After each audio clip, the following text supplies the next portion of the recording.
Cordial saludo para todos.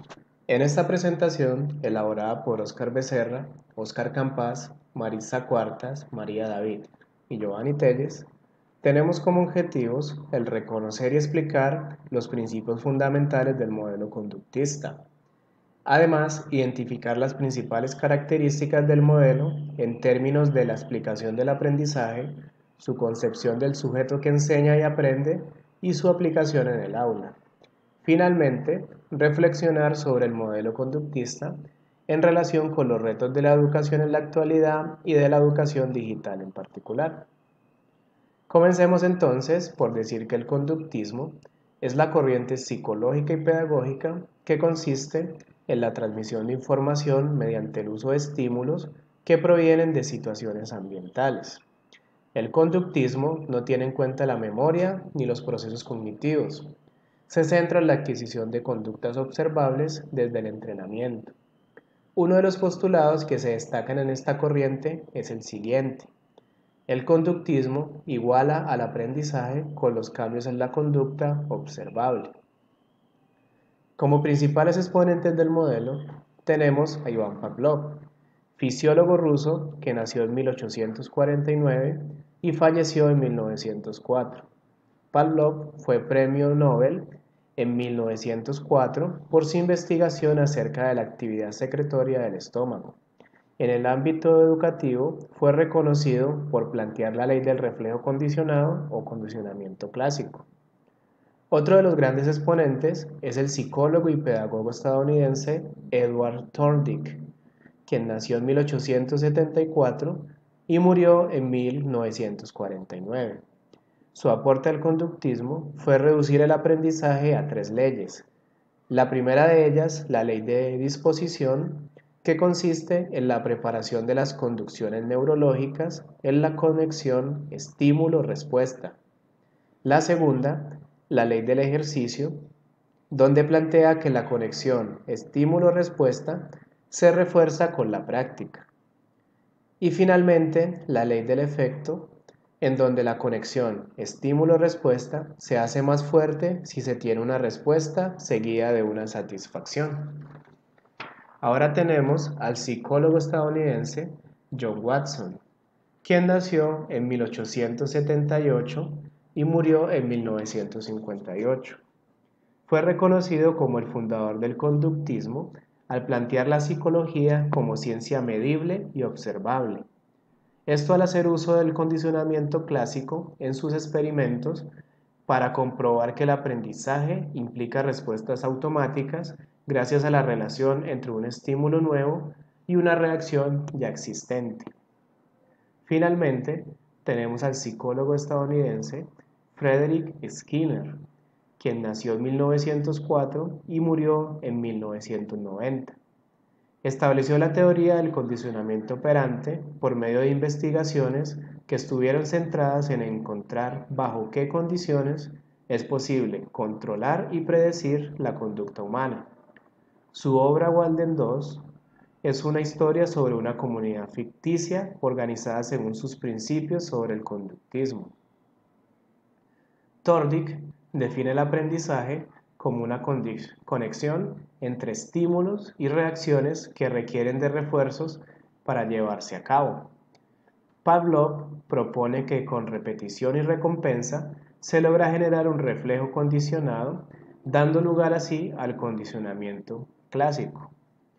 Watson desarrolla su teoría con base en el esquema estímulo-respuesta con repetición constante, descartando el efecto de la motivación sobre la conducta, y populariza el conductismo como teoría de aprendizaje.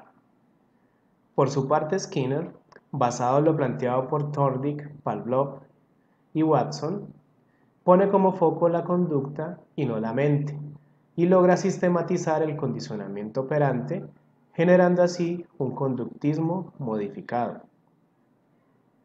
Entre las características del conductismo se tiene que la tríada estímulo, respuesta, refuerzo es la responsable de generar el condicionamiento en los individuos. Además, se destaca el hecho de que todas las respuestas generadas por el individuo deben ser observables y generar un hábito para que se produzca el condicionamiento clásico. Ahora bien, para dar paso a un condicionamiento operante, se debe tener como foco los factores ambientales y el refuerzo generado del aprender haciendo.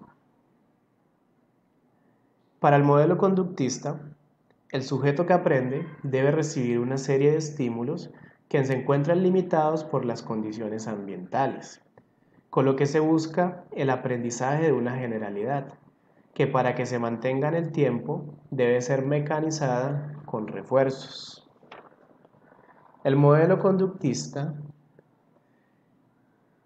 es mecanizado, la memoria no es tomada en cuenta y se busca que con la práctica periódica el estudiante esté listo para responder. La transferencia es resultado de la generalización y la retroalimentación es usada para modificar la conducta al cumplir con unos objetivos terminales expresados en forma observable y medible. Evaluar no es diferente de enseñar y debe hacerse de manera permanente. En el modelo conductista, el profesor tiene un rol activo, siendo el eje del aprendizaje. Quien posee el conocimiento, organiza situaciones de práctica, selecciona los estímulos, determina las pistas o indicios para que el estudiante pueda extraer la respuesta deseada.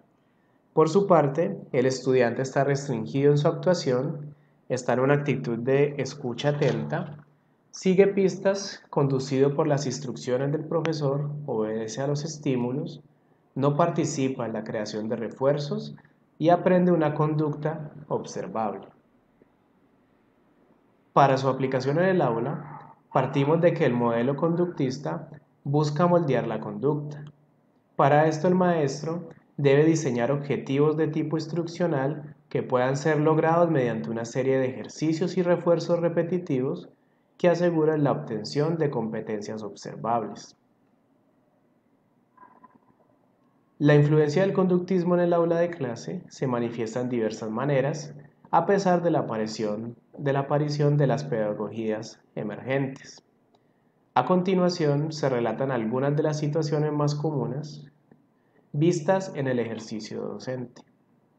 La formación en filas y respectivas órdenes de mando, el llamado a lista, el levantarse del puesto y saludar a una voz al maestro, el uso del timbre y la consulta o investigación a modo de castigo por falta de atención. Un aspecto muy importante de este modelo es lo planteado por Bencomo y Fonseca. En la escala cognitiva, el aprendiz alcanza solo bajos niveles, pero no logra manejar habilidades intelectuales analíticas o críticas. Por lo tanto, solamente adquiere procesos básicos del pensamiento, pero no alcanza a dominar principios o proposiciones, por lo que no puede utilizar un pensamiento formal o hipotético deductivo. Otro aspecto importante a mencionar es que el conductismo es la base para la instrucción asistida por computadora.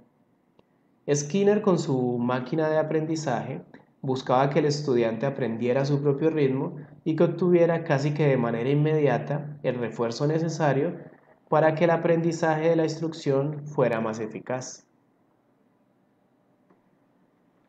Ahora bien, vamos a entrar a la parte de las reflexiones acerca del modelo conductista.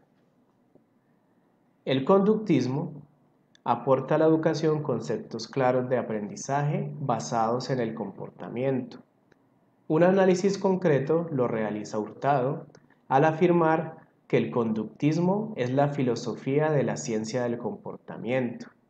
De lo anterior, podemos identificar que el conductismo pretende observar las acciones exteriores más que los motivos de ellas, realizando un bosquejo de los estímulos y respuestas para posteriormente reforzar o castigar los condicionamientos generados. Los retos de la educación en la actualidad nos refieren a la sociedad del conocimiento y las interacciones que tienen las tecnologías en un proceso de educación continua. Sobre la educación actual, García Aretio Menciona que los procesos educativos cambian a gran velocidad o no sirve lo que aprendimos ayer. Hoy las respuestas han de ser diferentes. Quizás precisemos habilidades para desaprender y volver a aprender constantemente. La incompatibilidad del conductismo y la educación actual se hace evidente al pensar que el conductismo pretende habituar al estudiante, cuando la educación actual pretende un proceso de cambios constantes al aprender e incluso desaprender. Los educandos del siglo XXI tienen un contexto de construcción continua del conocimiento, basados en la reflexión crítica que brinda explicaciones a sus inquietudes. Finalmente, nos planteamos el siguiente cuestionamiento. En la actualidad, ¿puede concebirse el aprendizaje de los estudiantes sin el refuerzo? Muchas gracias por la atención prestada y hasta una próxima oportunidad.